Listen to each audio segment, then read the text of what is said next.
भाई जो गुरु वचन पे डट गए कट गए फंद। शंका समाधान। कुछ व्यक्ति कहते हैं कि पार्वती जी की मृत्यु हो गई थी। उस देवी का पुनर्जन्म राजा दक्ष के घर हुआ था। युवा होने पर देवी सती यानी पार्वती जी ने नारद के बताने के पश्चात श्री शिव जी को पति बनाने का दृढ़ संकल्प कर लिया और अपनी माता जी के माध्यम से अपनी इच्छा पिता दक्ष को बताई।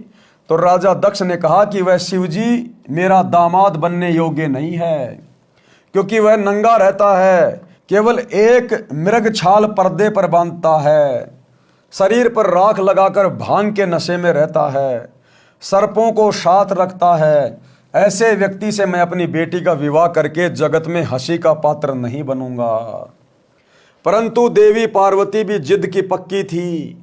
उसने अपनी इच्छा श्री शिव जी के पास भिजवा दी लेटर लिखकर और कहा कि मैं आपसे विवाह करना चाहती हूं। राजा दक्ष ने पार्वती जी का विवाह किसी अन्य के साथ निश्चित कर रखा था। उसी दिन श्री शिव जी अपने साथ हजारों की संख्या में भूत प्रेत भैरव तथा अपने गणों को लेकर विवाह मंडप पर पहुंच गए। राजा दक्ष के सैनिकों ने विरोध किया। शिव की सेना और दक्ष की सेना में युद्ध हुआ। पार्वती ने शिव जी को वरमाला पहना दी। पार्वती को बलपूर्वक लेकर श्री शिव जी कैलाश पर्वत पर अपने घर ले गए। कुछ व्यक्ति कहते हैं कि देखो श्री शिव जी भी भव्य बारात लेकर पार्वती से विवाह करने आए थे, इसलिए बारात की परंपरा पुरातन है, इसलिए बारात बिना विवाह की शोभा नहीं होती। इसका उत्तर ये है, अब गुरुदेव भगवान बता रहे हैं कि वास्तव में शंकर जी क्यों इतनी बड़ी बारात लेकर गए थे, इसका रीजन क्या था। इसका उत्तर यह है कि वह विवाह नहीं था, यह तो प्रेम प्रसंग था। श्री शिवजी बारात नहीं सेना लाए थे पार्वती को बलपूर्वक उठाकर ले जाने के लिए। शिवजी वो सेना क्यों ले गए थे? पार्वती को जबरदस्ती उसके पिता के घर से लाने के लिए, बलपूर्वक उठाने के लिए। वो शादी नहीं थी, वो प्रेम विवाह था, लव मैरिज थी। आज आप रिश्ता करते हो, आपके ससुर जी बड़े प्रसन्न होते हैं कि भाई बारात आ रही है, बारात आ रही है, बेटी घर से बाहर जाएगी, दामाद जी आ रहे हैं। अरे आपके ससुर आपके दुश्मन थोड़ी हैं, वो तो आपके आने से बड़े प्रसन्न हैं। फिर ये सेना किस लिए लेके जा रहे हो? ये दुनिया भर की बारात बसों में भर भर के किस लिए ले जा रहे हो तुम? आप उस लड़की को बलपूर्वक थोड़ी ला रहे हो। आपके तो ससुर जी खुशी खुशी लड़की आपके साथ भेजने को तैयार हैं।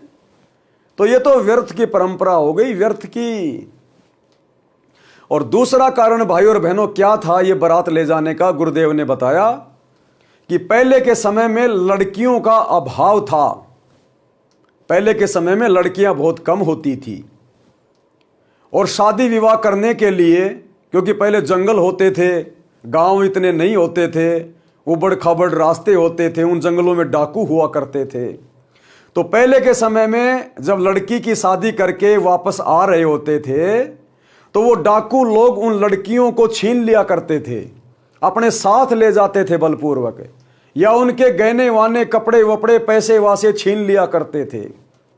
तो इस वजह से लोगों ने समाज में मीटिंग करी और विचार किया कि भाई देखो इस प्रकार से तो हमें बहुत ज़्यादा नुकसान हो जाता है, तो हम ऐसा करते हैं, हम कुछ लोगों को कुछ लालच देकर हम अपने साथ लेकर चलेंगे। अगर डाकू आ गए तो हम भी बहुत सारे लोग होंगे, हमारे हाथों में लठ होंगे और हम उनका सामना कर सकेंगे। तो इस बारात की परंपरा शुरू हो गई। लोगों को एक एक रुपए के लालच में कि चलो वहां पर तुम्हें बढ़िया बढ़िया खाना खिलाया जाएगा और वहां पर तुम्हें एक एक गिलास, एक एक थाल या फिर 11-11 रुपए दिए जाएंगे, जैसे कि टीके में दिए जाते हैं बारातियों को। तो पुराने समय में लड़कियों की इज्जत बचाने के लिए डाकुओं से इस प्रकार लोग ये बारात लेके जाया करते थे। अब वर्तमान में भाई ना तो कोई डाकू है, ना तुम्हारी दुल्हन छीनने वाला है कोई। आजकल तो खुद ही डाकू हैं लोग। आजकल तो लोग खुद ही डाकू बन गए इस कलयुग में। अब डाकुओं को डाकू कैसे छीनेगा? तो क्यों फिर ये व्यर्थ की परंपरा अपने ऊपर लादे बैठे हो? ये तो व्यर्थ का बोझ है, व्यर्थ की परंपरा है, दिखावा मात्र रह गया। सांप वाली लकीर पीट रहा समाज, सांप वाली लकीर। तो यदि हमने भक्ति करनी है और भक्ति को सफल करना है तो हमने इन सामाजिक कुप्रथाओं से पीछे हटना पड़ेगा। तो गुरुदेव ने ऊपर श्री शंकर जी ने किस प्रकार से बलपूर्वक राजा दक्ष से पार्वती से शादी की थी, इसलिए वो सेना लेकर गए थे, बारात नहीं थी, वो सेना थी, सेना। इसका उत्तर यह है कि यह विवाह नहीं था, यह तो प्रेम प्रसंग था। श्री शिव जी बारात नहीं, सेना लाए थे पार्वती को बलपूर्वक उठाकर ले जाने के लिए। विवाह की पुरातन परंपरा श्री देवी महापुराण के 3 स्कंद में है, जो ऊपर बता दी है। बेटियों तथा बेटों को चाहिए कि अपने माता पिताजी की इच्छा अनुसार विवाह करें। क्या कह रहे हैं गुरुदेव कि बेटे और बेटी को भी चाहिए कि वे अपने माता पिता की इच्छा अनुसार शादी करें। देखो, परमात्मा ने सबके संस्कार जोड़ रखे होते हैं।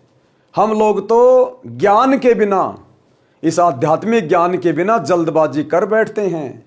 माता पिता की पीठ पीछे एक दूसरे से प्रेम प्रसंग कर बैठते हैं। माता पिता की आज्ञा के बिना हम लोग कोर्ट विवाह कर लेते हैं। उनकी आत्मा बहुत दुखी होती है, लेकिन वो मजबूर होते हैं कि अब जवान बेटा बेटियों को क्या कहें। ज़्यादा कुछ कहेंगे तो समाज में हमारी बदनामी होगी। हो सकता है बेटा बेटी जहर या फांसी खा के ना मर जाएं, क्योंकि आज के बेटा बेटियों में इतनी सहनशीलता रह गई है। तो इस कारण से माता पिता दुखी होकर कुछ नहीं बोलते, अंदर ही अंदर बेचारे पीड़ा महसूस करते रहते हैं। और माता पिता की आत्मा दुखाना तो भगवान की आत्मा दुखाना है।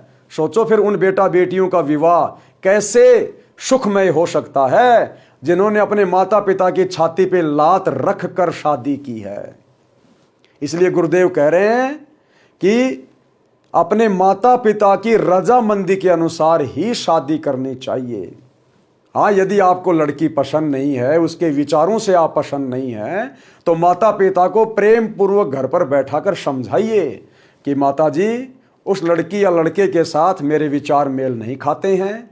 हमारा वैवाहिक जीवन मुझे लगता है सुखमय नहीं रह सकता, इसलिए आप कहीं और बात शुरू कीजिए। तो ये तो चलो कोई समाधान है। अब माता पिता को पता ही नहीं और बेटों ने कोर्ट मैरिज कर ली, लव मैरिज कर ली, लिव इन रिलेशनशिप में रह रहे हैं। तो भाई ये तो एक प्रकार से अपने माँ बाप के साथ में धोखा करने जैसा है। तो गुरुदेव कह रहे हैं कि बेटियों तथा बेटों को चाहिए कि अपने माता पिता की इच्छा अनुसार विवाह करें। और सतगुरु की शरण में आने के बाद जिस रामायणी पद्धति से विवाह होता है, उस रामायणी पद्धति में तो आपने माता पिता के अनुसार एक कदम भी बाहर नहीं रखना होता। माता पिता के अनुसार ही रामायणी करनी होती है। सतगुरु की शरण में आने के बाद संगत में यदि कोई बहन बेटी अपनी इच्छा से माता पिता की रजामंदी के विरुद्ध यदि शादी करते हैं, तो फिर ये परमेश्वर के साथ में धोखा होता है, मर्यादा तोड़नी होती है। इस विषय पर दास ने परमात्मा की प्रेरणा से शंका समाधान नाम की एक पुस्तक लिखी हुई है। शंका समाधान में 180 प्रकार की शंकाओं का पूर्णतया समाधान है। आप जी गूगल पर शंका समाधान PDF सर्च करें और उसे पढ़कर आप जी और ज़्यादा जानकारी प्राप्त कर सकते हैं। तो गुरुदेव कह रहे हैं बेटियों तथा बेटों को चाहिए कि अपने माता पिता की इच्छा अनुसार विवाह करें। प्रेम विवाह महाकलेश का कारण बन जाता है। माता पिता की रजाबंदी के बिना जो प्रेम विवाह किया जाता है वो 99% महाकलेश का कारण बनता है। अब आगे चलकर शिव और पार्वती का वो वैवाहिक जीवन, शिव और पार्वती की वो लव मैरिज, उन दोनों के लिए महाकलेश का कारण बन गई, महाकलेश का कारण है। प्रेम विवाह महाकलेश का कारण बन जाता है। जैसे भगवान शिव जी और पार्वती जी का किसी बात पर मन मुटाव हो गया, शिव जी ने पार्वती जी से पत्नी व्यवहार बंद कर दिया, क्योंकि गुरुदेव ने बताया एक समय श्री शिव जी और पार्वती कहीं जा रहे थे। उसी समय श्री रामचंद्र जी को यानी विष्णु अवतार को 14 वर्ष का वनवास मिला हुआ था। रावण उनकी पत्नी सीता को उठा ले गया था। अब श्री रामचंद्र जी रो रहे थे पेड़ों से लिपट लिपट के, हाय सीता, हाय सीता। जानवरों से पूछ रहे थे, हिरणों से पूछ रहे थे, मेरी सीता कहाँ गई, मेरी सीता कहाँ गई। पागलों जैसी हालत हो गई थी। तो पार्वती ने ऊपर से देखा, क्योंकि इनके पास में दिव्य दृष्टि होती है, आध्यात्मिक शक्ति होती है। तो पार्वती ने कहा कि भगवान, ये व्यक्ति क्यों रो रहा है, क्यों दुखी है, क्यों पागलों की तरह विलाप कर रहा है। तो श्री शंकर जी ने कहा कि ये पागल नहीं है, ये भगवान विष्णु हैं। इनको नारद का श्राप लगा हुआ था। उस श्राप को भोगने के लिए ये अयोध्या में दशरथ के पुत्र के रूप में जन्मे हैं और इनकी पत्नी को रावण उठा ले गया। ये सामान्य इंसान नहीं, ये भगवान है। तो पार्वती को ये बात जमी नहीं कि मैं कैसे भगवान मानूं इसको, इसमें तो भगवान के कोई लक्षण ही दिखाई नहीं दे रहे। ये तो बच्चों की तरह रो रहा अपनी पत्नी के वियोग में, मैं तो इसकी परीक्षा लूंगी। तो शंकर जी ने कहा कि ये गलती मत कर देना, श्री विष्णु मेरा बड़ा भाई है। अगर तुमने सीता का रूप बनाकर इसकी परीक्षा ले ली तो सीता मेरी माता समान है, मेरी भाभी है। अगर तूने मेरी भाभी यानी मेरी माँ का रूप बना लिया तो तू मेरे योग्य नहीं रहेगी। तो उस समय तो पार्वती ने मना कर दिया, दोनों वहां से चले गए। बाद में पार्वती जिद की पक्की थी। भाई जिद की पक्की थी तभी तो अपने पिता के विरुद्ध होकर शंकर जी से लव मैरिज की थी। अब शंकर जी तो अपने काम के लिए चले गए। पीछे से पार्वती उसने सीता का रूप बनाया और रामचंद्र जी के सामने जंगल में जा खड़ी हुई। अब उसी समय भाइयों और बहनों इस काल ने रामचंद्र जी की बुद्धि ऑन कर दी, क्योंकि 21 ब्रह्मांड में जितने भी प्राणी हैं उनकी बुद्धि का रिमोट यानी बलवानों का बल और बुद्धिमानों की बुद्धि इसके हाथ में है। उसी समय इसने रिमोट ऑन कर दिया श्री रामचंद्र जी का और सीता रूप में पार्वती को पहचान लिया। यानी खुद की पत्नी कहाँ है, कौन ले गया उसका अता पता नहीं, और पार्वती को पहचान लिया और कह रहा, हे दक्ष पुत्री पार्वती, भगवान शंकर को कहाँ छोड़ के आ गई। अब इतना सुनते ही वो तो पानी पानी हो गई, किसने तो मुझे पहचान लिया। वापस पार्वती के रूप में आ गई और बोली, भगवान शंकर ठीक ही कह रहे थे, मैं आपको पहचान नहीं पाई थी, आप तो विष्णु भगवान हो। और ये कह के वापस चली गई।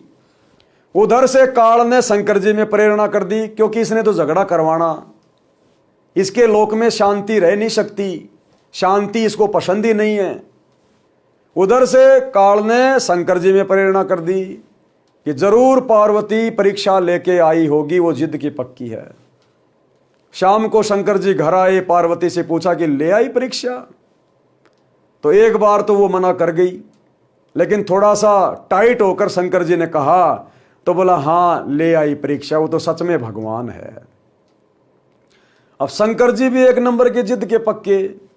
अब शंकर जी ने कहा कि मैं तेरे ऊपर इतना विश्वास करता था, मैं तुझे इतना प्रेम करता था और मुझे ये यकीन था कि मेरी पत्नी मेरे साथ में धोखा नहीं कर सकती, लेकिन तूने तो मेरे कहने के बावजूद और तूने मेरे विश्वास को तोड़ा है, तूने मेरे साथ धोखा किया है। जो तू मेरा ये वचन तोड़ सकती है तो तू कोई भी गलती कर सकती है। उसी दिन से शंकर जी ने पार्वती के साथ में पत्नी मिलन करना बंद कर दिया और बोलना भी बंद कर दिया। जैसे आम पति पत्नियों में किसी बात को लेकर मनमुटाव हो जाता है। अब पार्वती को पता था कि शंकर जी जिद के पक्के हैं, भाई इन्होंने जो जिद कर ली तो कर ली, अब तो बात बिगड़ गई। वो नाराज होकर अपने पिता के घर चली गई, जैसे लड़की पति से नाराज होकर अपने माता पिता के घर जाती है बेचारी कि 2-4 दिन वहां चली जाऊंगी, तब तक इसका गुस्सा ठंडा हो जाएगा। ये सोचकर वो अपने माता पिता के घर चली गई। उसी समय राजा दक्ष ने हवन यज्ञ शुरू कर रखा था, धार्मिक अनुष्ठान, बड़े बड़े यज्ञ शुरू कर रखे थे। गड्ढे खोद के, ईंधन डाल के और घी के पीपे ठोक रहे थे वो पंडित लोग, स्वाहा। जो कि शास्त्रों के विरुद्ध है वो हवन यज्ञ, उसमें पाप ज्यादा होता है, पुण्य कम मिलता है। अब जब वहां पर पार्वती गई, यज्ञ में घूमने लगी और देखा कि पिताजी ने तो अपने सभी जवाइयों के लिए जगह बना रखी है, उनका भाग निकाल के रखा हुआ है, जो जवाई नहीं आया और मेरे पति का तो कहीं पर भी हवन यज्ञ में कोई नामो निशान नहीं है, ना कोई भाग निकाल रखा। तो उसने अपनी माँ से पूछा, तो माँ ने कहा कि बेटी ना तो तू मेरी बात मानती है, ना तेरा बाप मेरी बात मानता, मुझे बीच में मत डालो, अपने पिता से जाके पूछ। वो यज्ञ में राजा दक्ष के पास गई कि पिताजी, आपने अपने सभी दामाद का यज्ञ में भाग निकाल रखा है, शंकर जी के लिए कोई जगह क्यों नहीं है? तो दक्ष ने कहा कि पहले ये बता तू यहां आई क्यों है, तेरे को बुलाया किसने है? मैं नहीं निकालता उसका भाग। वो गंदा संदा रहने वाला, गले में सर्पों की माला डालने वाला, मैंने अपनी बेइज्जती करवानी थी उसको यहां बुला के। अब वहां सभी के सामने इस प्रकार के वचन सुनकर अपने पिता के मुख से पार्वती अपनी बेइज्जती महसूस कर गई। अब उसने देखा ना तो तू घर की रही ना तू घाट की रही, तेरा तो मरना ही उचित है। और काल प्रेरणा से उसी समय उस शास्त्र विरुद्ध किए जा रहे हवन कुंड में छलांग मार गई और जल के भस्म हो गई।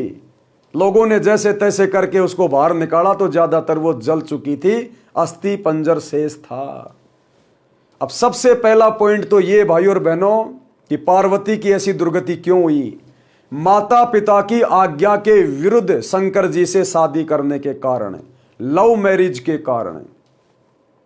अरे अगर आपको लव मैरिज भी करनी है तो अपनी माता पिता की रजामंदी लीजिए, तब आपका वैवाहिक जीवन सफल होगा। दूसरी बात, यदि राजा दक्ष शास्त्र विधि को त्याग कर मनमाना आचरण करते हुए यदि वो हवन यज्ञ नहीं करवाता तो उसकी बेटी की मृत्यु नहीं होती, क्योंकि वेदों के अनुसार वास्तविक हवन यज्ञ वो होता है, एक छोटा सा दीपक या कोई कटोरा लीजिए, उसमें आधा किलो 200 ग्राम या 1 किलो जितना भी आप जी घी डालिए और खड़ी बत्ती की रुई की जोत बनाइए और उसको आप जलाइए गाय या भैंस का देसी घी डाल के। वो है वेदों के अनुसार वास्तविक हवन यज्ञ, जो उस शास्त्र विरुद्ध तरीके से किए जाने वाले लकड़ियों वाले हवन यज्ञ से लाखों गुना ज्यादा उत्तम लाभदायक है। अरे उसमें कितनी तो लकड़ियां जलेंगी, कितना तो धुआं निकलेगा, प्रदूषण होगा, और वो शास्त्रों के अनुसार ना होने से वो आध्यात्मिक लाभ भी नहीं देगा। तो गुरुदेव भगवान हमें समझाना चाह रहे हैं कि माता पिता की रजामंदी के बिना यदि आप रमेणी करते हैं या शादी विवाह करते हैं तो वो आपके महाकलेश का कारण बन सकता है। प्रेम विवाह महाकलेश का कारण बन जाता है। जैसे भगवान शिवजी और पार्वती जी का किसी बात पर मन मुटाव हो गया, शिवजी ने पार्वती जी से पत्नी व्यवहार बंद कर दिया तथा बोलचाल भी बंद कर दी। पार्वती ने सोचा कि अब ये घर मेरे लिए नरक हो गया है, इसलिए कुछ दिन अपनी माँ के पास चली जाती हूँ। पार्वती जी अपने पिता दक्ष के घर मायके में चली गई। उस दिन राजा दक्ष ने एक हवन यज्ञ का आयोजन किया हुआ था। राजा दक्ष ने अपनी बेटी का सत्कार नहीं किया तथा कहा कि आज क्या लेने आई हो? देख लिया उसका प्रेम, चली जा घर से। पार्वती जी ने अपनी माता से श्री शिवजी के नाराज होने की कथा बता दी थी। माता ने अपने पति दक्ष को सब बताया था। पार्वती जी को अब न मायके में स्थान था न ससुराल में। प्रेम विवाह ने ऐसी गंभीर परिस्थिति उत्पन्न कर दी कि दक्ष पुत्री को आत्महत्या के अतिरिक्त कोई विकल्प नहीं देखा और राजा दक्ष के विशाल हवन कुंड में जलकर मर गई। धार्मिक अनुष्ठान का नाश किया, अपना अनमोल मानव जीवन खोया, पिता का नाश कराया, क्योंकि जब श्री शिवजी को पता चला तो वे अपनी सेना लेकर पहुंचे और अपने ससुर दक्ष की गर्दन काट दी। ये ऐसे हैं हमारे भगवान, इतने क्रोधी, इतने गुस्से वाले, गलतियां खुद करते हैं और गर्दन फिर अपने ससुर की काटते हैं। तो ये हैं हमारे देवी देवता, हमारे प्रधान देवी देवता। हमें इनसे क्या समझने को मिलेगा, क्या सीखने को मिलेगा? अपनी गलतियों पर तो पर्दा डाल दिया। अन्यथा श्री शंकर जी को समझाना चाहिए था पार्वती को कि पार्वती, अपने माता पिता की अनुमति के बिना शादी करना उचित नहीं है। कोई बात नहीं, यदि वो मेरे साथ आपकी शादी नहीं कर रहे हैं तो आप उनको प्रेम से समझाइए, आप उनको मनाइए, मैं भी बात करूंगा। लेकिन जबरदस्ती सेना ले जाकर बलपूर्वक और पार्वती जी को विवाह करके ले आए, तो अपनी गलती तो देखते नहीं और दूसरे की जरा सी गलती पर फिर उसकी गर्दन उड़ा देते हैं। जिसकी लाठी उसकी भैंस। तो आम प्राणी इन भगवानों से क्या शिक्षा लेगा सिवाय लड़ाई झगड़े की, बलपूर्वक कोई काम करने की। बताओ क्या शिक्षा लेंगे हम इन देवी देवताओं से। और अपने ससुर दक्ष की गर्दन काट दी, बाद में बकरे की गर्दन लगाकर जीवित किया। उस प्रेम विवाह ने कैसा घमासान मचाया, शिवसेना को बारात बताकर कुप्रथा को जन्म दिया। और यह प्रसंग प्रेम विवाह रूपी कुप्रथा का जनक है। यानी समाज में लव मैरिज यहीं से शुरू हुई है। शंकर और पार्वती ने इसकी उत्पत्ति की है, इस कुप्रथा की, जो आज पूरे समाज के लिए अभिशाप है। अभिशाप, हजारों परिवार उजाड़ डाले इस लव मैरिज ने, कुप्रथा ने। तो ये हमारे भगवानों की देन है, श्री शंकर जी की। और यह प्रसंग प्रेम विवाह रूपी कुप्रथा का जनक है, जो समाज के नाश का कारण। भाई जो गुरु बचन पे डट गे, कट गे फंद 84 के, कट गे फंद 84 के, कट गे फंद 84।